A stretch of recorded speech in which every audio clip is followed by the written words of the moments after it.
All right, so that's our focus, and let's go over to Abuja. Markwe.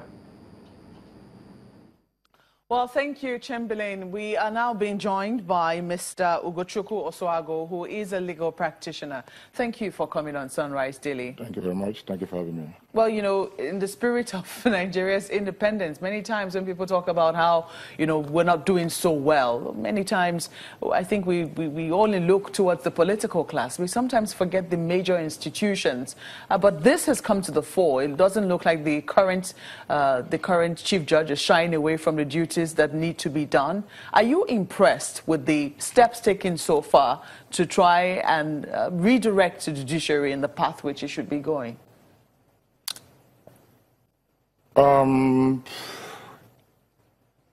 So far, so good. With respect to the judiciary, it has not been rosy. Quite all right. I would say the pass mark I would give to the current Chief Justice of Nigeria with respect to how he has been able to sustain and muster advancement of the judiciary. I would say 7 over 10, considering the fact that he has just come on board and not stayed too long. Well, I believe the judiciary would get better as time goes on. For you, what are the steps that they are taking right now? I mean, you haven't answered whether or not you are impressed with the steps that have been taken so far. And that was why I said 7 over 10. 7 over 10? Yes. So what precisely is, which one of the steps would you say are impressing you? Well, if you've read in the papers recently and the public release or the public notice by the NJC, where a panel was set up to look into petitions against some judges. I think 15 in number, if I'm not mistaken. That is the right step. And with a well-known jurist, Justice Salami, being called upon to head the panel, I believe that singular step taken by the Chief Justice of Nigeria in the short span, considering the number of months he has stayed as the head of the Nigerian judiciary, is commendable. It is not easy. It shows that he has courage. He is ready to step on toes. And if you have a Chief Justice of Nigeria who's ready to step on toes without looking backwards, it means he's ready to do something with respect to cleansing the judiciary. And that alone is commendable, and I think we should applaud him for that. What do you make of the complaints of Serap? Well, perhaps we should take a quick moment right now. I understand that we need to take a brief break, and we'll be back in just a moment. Sorry about that brief interruption, but we still have with us in the studio Mr. Ugochukwu Osuago. And just before we went on break, you were talking about how you were quite happy with the new committee that has been constituted, headed by Justice Salami.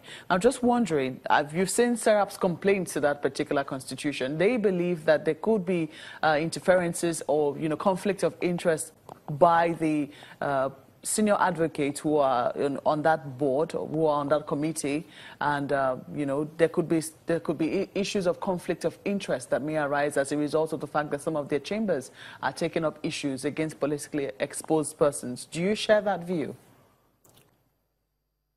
I don't agree with that.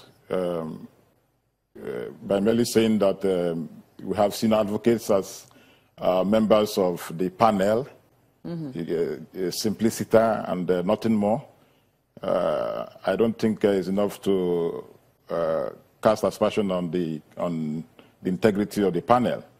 I think we should allow this panel to kickstart. When you talk about senior advocate being members of the panel, you must get it right.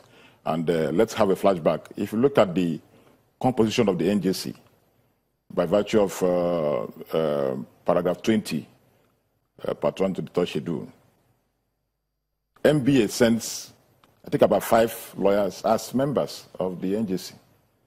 And most of them are senior advocates. Which some people have also criticized. So when you say, if you're indicting the panel simply because you have some senior advocates as members of the panel, it also means that you also indict the agency for having senior advocates as members of the NJC. Do you think it's an indictment? What some people will say what they're asking is that that situation be guarded against, that it could happen that a conflict of interest situation may arise.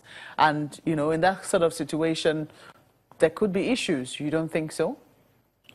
Conflict of interest will really arise where, in real-life situations, yes, where you find probably a member, not only a senior advocate, even Justice Salami himself, if you have something against him, probably looking at why treating the petitions against the judges, and you have something against him, probably is a friend to one of the judges. Of course, a member of the public can raise the issue and write to the NJC.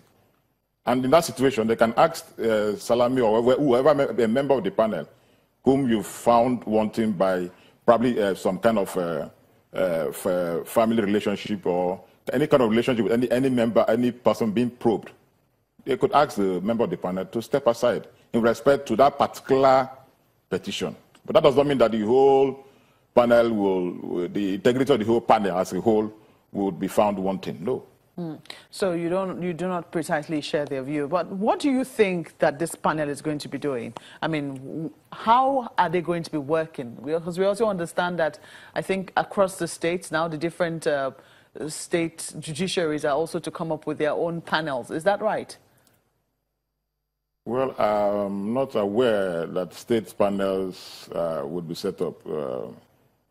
Maybe I've not gotten enough brief on that. But with respect to this particular panel for the set up by the National Judicial Council, their job simply is merely ad hoc. People should get it right. It's not a permanent job. It's ad hoc. A review committee of the NJC, what they call the assessment committee, having looked through some petitions, you know, picked out some that are credible and dismissed some others. And it's the ones that are credible now that this Salami panel has been called upon to look into. But if the states are also willing, the states wish that, but mind you, the National Judicial Council also have power to discipline judges in the states. So to not ask the... I think I mixed up something there. I think what I was mixing up is the fact that, you know, the chief judge has also said there are going to be special courts for corruption. Okay. And I think the states are also supposed to come up with that, come up with arrangements for how that is supposed to work across the different states. Are you quite impressed with the fact that we're actually looking at special courts? Because there's been a lot of clamor for that over the years. And I think that finally it looks like the judiciary is listening to that call and is setting up a special court for corruption.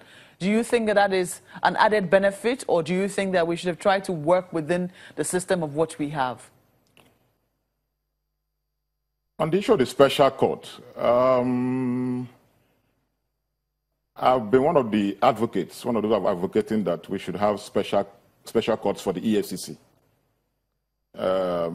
Sometime about 5 years ago, about 6 years ago, I was one of those who advocated that we should have special courts for the EFCC. But if you look at it very well, I think even without the special courts, most of the judicial jurisdictions in Nigeria, for instance, the FCT High Court, there are particular judges that handles corruption cases. In that situation, you can also say that those courts are special courts. You don't need any special legislation or a new concept or a new institution to be institutionalized for you to now have a special court. No. Why did you then advocate for it? I mean, if you already saw that that was the situation on the ground, as a lawyer who, you know, is practices in this court, why did you think there was a need to have a special court then? Yes, because of the, if you note very well, prior to 2011, before the enactment of the ACJA, Administration of Criminal Justice Act, you see cases, criminal cases, for dragging for a long time. You see lawyers bringing applications, adjournment, objections, interlocutory applications, delaying criminal trials prior to 2011. And I was advocating for this special court also prior to 2011. But when this act was signed by, I think, the Goodluck Jonathan administration, you discover that most of these lapses have now been removed.